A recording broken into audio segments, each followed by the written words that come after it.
Siksikan kami sa iisang higaan. Noong una, sa akin pang walang muwang na pag-iisip. Kapag yumayanig ang pakiramdam ko, ipinagheheli lang ako ng mama ko.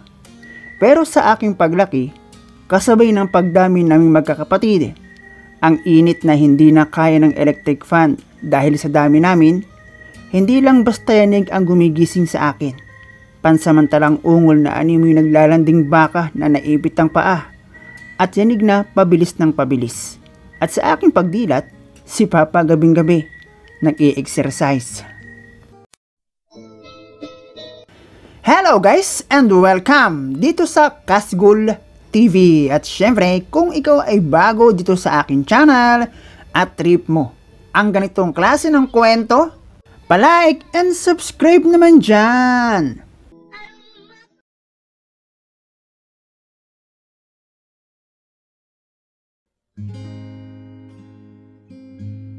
Tulad ng marami dito sa atin sa Pinas, lumaki rin akong salat ang pamumuhay. Kami rin yung klase ng pamilya na kapag nabilitaang may ipinamimigay ang barangay, isa ang magulang ko sa nakapila doon. Kami rin yung kapag hihingi ng baon, teka muna at wala pang bale, o di kaya naman ang sahod ng papa mo. Kami rin yung pamilyang madalas sabihan nila mama at papa na tiis muna. At kapag nakaluwag, mag-uulam tayo ng masarap. Syempre, nag-aral naman ako. At kahit ganoong kahirap ang aming buhay, naigapang naman ako ng papa ko. Pero kahit ganoong kandautang ang aking mama at papa, bihira ko silang narinig na pinag-awayan ang pera. 5 kaming magkakapatid. Dati nakatira lang kami sa bahay ng lola ko. Kwarto kung saan doon si mama noong dalaga pa. Grade 5 na ako noong magkaroon kami ng sariling bahay na iniiwan namin kapag malakas ang ulan. Mahirap maging panganay sa 5 magkakapatid. Mawawalan ka ng laya. Alaga dito, alaga doon. Si Papa lang ang kumikita sa pamilya namin bilang isang construction worker. At alam ko kung paano kami dumami sa isang maliit na kwarto. Sa isang papag tabi-tabi kami. Alam nyo bang dati kapag nakakaramdam ako ng pagyanig sa aking pagtulog at ungol na parabang naglalanding baka, na parang nagpipigil, ang inaakala ko ipinagheheli lang ako ng mama ko. Syempre diba anong malay ko bata pa ako noon. At totoong ipinagheheli naman talaga tayo ng ating mga magulang noong ating kabataan. Hanggang sa pagkakaroon ko ng isip ay ang pagkakaroon ko ng kapatid. Noong ako ay grade 1, hindi pa namin problema ang pagtulog maluwag pa para sa aming 4, nila mama, papa, ako, at ang sumunod sa akin. Dahil nga nagkakaisip na ako at nakakaintindi na ng bagay-bagay, meron akong nadiskubre isang gabi nang ako ay magising dahil sa lakas ng yanig. Nagsimula lang iyon na mabagal at dahil nagulo noon ang tulog ko, pagpihit ko, nakita kong may kung anong ginagawa ang aking mga magulang. Nagsunod-sunod iyon at makalipas ang ilang buwan, nalaman ko, magkakaroon na naman ako ng kapatid. Nabuo sa isip kong malamang iyong ginagawa nila ang dahilan kung bakit magkakaroon at nagkakaroon ako ng kapatid. Hanggang sa ayun na nga, naging 5 na kami. At nararamdaman ko na ang hirap ng siksikan sa kwarto. Ang init na hindi na kaya ng electric fan. Malilikot na katabi pagtulog at ang aking paglaki na pagliit naman ng aking baon. Mabuti na lang at kahit papaano may mga nagbibigay sa akin mga tita at tito na kapatid ng mama at papa ko. Hanggang sa nakompleto na nga kaming 5, ramdam na ramdam ko ang hirap. At lubos ko nang naintindihan ang maraming bagay. Sa totoo lang, dahil sa dami namin, maaaring hindi na nakapag-araro si na mama at papa kapag gabi dahil sa dami namin. Kaya sumisegway sila sa araw. Kapag lahat kaming magkakapatid nasa labas. Dahil naaktuhan ko talaga sila tanghaling tapat. Wala kasi noon sina lola. At ang mga tita ko naman may work. Mga kapatid ko nasa kapitbahay at ako ganoon din. Umuwi ako. At pagdating ko sa pinaka-terrace ng bahay, walang tao. Baka ko nasa labas rin si mama at pagpasok ko ng kwarto nabulagha sila. At syempre nagalit. Malaki na ako noon. At dahil hindi ko rin alam na nandoon sila at ako pa ang napagalitan, sinabi kong, di sana naglock kayo ng pinto. Alam nyo kasi mga ma'am sir, mabilis akong naka-adapt sa ibang klase ng aming pamumuhay. Dahil iba ang sa amin feeling ko lang. At pagdating naman sa aking kapatid, at gawain sa bahay, pakiramdam ko katulong ako. Pero syempre nagbabago ang lahat. Dahil sa paglaki ng sumunod sa akin, nagkakaroon ako ng kasama, kabanding na nakakaintindi ng aming sitwasyon. At doon, sa tulong ng isang kaibigan ni Papa at BF ng tita, nagkaroon kami ng sariling bahay. Pero ganoon pa rin, sama-sama kami sa iisang kwarto. Pero kami na lang magkakapatid.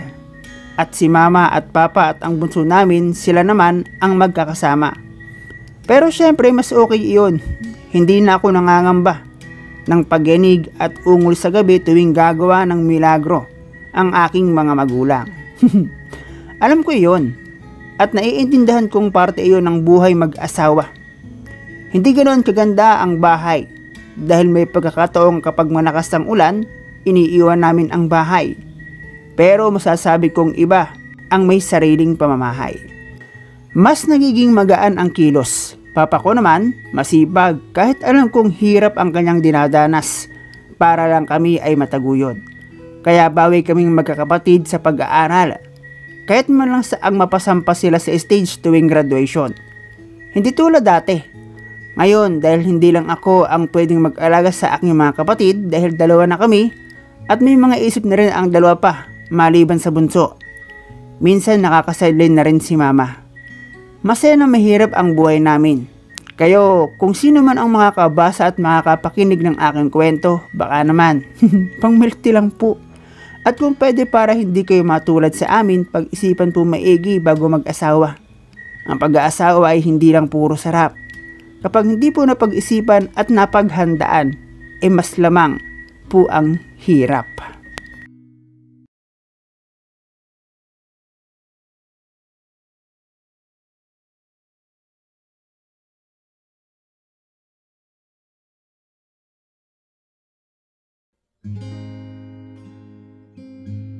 Grade 6 ako elementarya noong aking makita ang babae na itago na lang natin sa pangalang Janine. Simula noon, naging crush at idolo ko na siya dahil sa ganda niyang taglay. Naging inspired ako sa pag-aaral dahil sa kanya. At dahil may taglay din naman akong kagwapuhan, hindi ako nahirapan na kanyang mapansin. Lalo na nung magpang-abot kami sa high school. Third year shot, ako naman ay first year. Ang totoo niyan, naging escort niya ako nang maging musya ng aming school para sa school laban sa ibang school. Entrance ata iyon kung hindi ako nagkakamali. Simula nung maging escort niya ako para sa aming school, mas lalo pa kami naging close. Dahil madalas ang aming practice at nalaman ko pang wala siyang boyfriend. Dahil na rin siguro sa ganda niya, marahil naiilang ang mga lalaki na nagkakagusto sa kanya. Bukod sa ganda, meron siya ang kinis pa ng balat niya. May kaya rin kasi ang kanyang pamilya at nag-iisang babae. Sa 6 na magkakapatid, siguro isa rin iyon upang mailang ang lalaki sa kanya na lahat ng iyon nandoon sa school at kilalang pasaway sa school. Pero wala naman akong pakialam doon. Diniskartehan ko si Janine dahil alam ko na kung itsura lang din naman may laban ako. At hindi nga nagtagal, naging girlfriend ko ang aking idol na si Janine. Sa paglipas ng aming relasyon, nadiscover ko kung gaano ka-sweet si Janine. Madalas kami sa bayabasan na malapit sa ilog. At ayon sa kanya ni hindi pa raw siya nagkakaroon ng boyfriend. Kahit ako sa sinabi niyang iyon para kayo kung maniwala. Pero dahil na rin sa katangian meron siya, pwede. At dahil nalaman sa campus na kami ni Janine, nakasali ako sa juniors and seniors prom nila kahit first year lang ako. at ako ang naging escort ni Janine. Litaw na litaw ang kanyang ganda. Ako man kahit kanyang boyfriend kung minsan hindi makapaniwala na ganoon kaganda ang aking girlfriend. Idagdag pa ang nag-uumbok niyang patunay na si Janine nagdadalaga na. Bagay na ni minsan hindi ko inisip, anong gabing iyon, dadaan mismo sa aking mga kamay. Pagkatapos ng party, nagpaiwan si Janine sa school kasama ang kanyang mga classmate. Mga babae ang karamihan kaya marahil pumayag ang kanyang magulang. May naiwan na dalawa niyang kapatid pero mga bandang alauna yata iyon nagsabing uuwi na at mga inaantok na. Doon na nagsimulang dumikit sa akin si Janine. Hanggang sa mapansin kong hindi lang si Janine ang nandoon ng boyfriend. Kaya umabot sa puntong nagkanya-kanya kami sa mga bakanting classroom na bukas ang pinto. Ganon talaga kapag public maraming pasaway. At dahil dadalawa kami roon, doon na kami nag-experiment. Nanginginig pa nga ako. Pero si Janine ang nagsabing huwag akong kamahan. Sinabi kong huwag kami doon. Nag-isip na rin kasi akong kung doon kami magtutuos, malaki ang tsansa na maudlot dahil baka may mag-akalang walang tao. Puntahan ng iba naming kaklase. Kaya doon kami nagpunta sa bayabasan na malapit sa ilog. Doon kami madalas magtambay pero mas okay doon. Dahil malawak iyon at mas magandang pwestuhan. At gaya ng nasabi ko, hindi lang kami ang nandoon dahil irinig namin ang di mapigilang halinghing ng isa sa aming kaklase. Hindi namin yun pinansin dahil kapwa namin alam ni Janine, may sadya din kami sa bayabasan kaya kami nandoon. Gamit ang aking extra t-shirt na ginawa naming sapin, nakuha ko ang unang puntos. Hindi pala yun ganoon kasimple, lalo na kung pares kayo, unang pagkakataon. Halos hindi ko nga nagawa ng tama, dahil litong-lito at aligaga ako. At nagustuhan namin ang bagay na iyon. Hanggang sa kapag may pagkakataon kami, sumisegue kami. Kami yung iiwas sa tropa, para lang makaisa. Lalo na noong mag-4th year si Janine. Doon namin na-explore ng lubusan ang subject na hindi bayad. At tanging kaming dalawa lang nakakaalam pero ginagawa rin ng iilan sa aming paaralan. Natigil lang kami ni Idol nung magkalis na siya. Umalis na kasi siya sa lugar namin at nang bumalik, hindi na siya ang dating Janine na aking kilala. Ikaw, ano ang kwentong idol mo?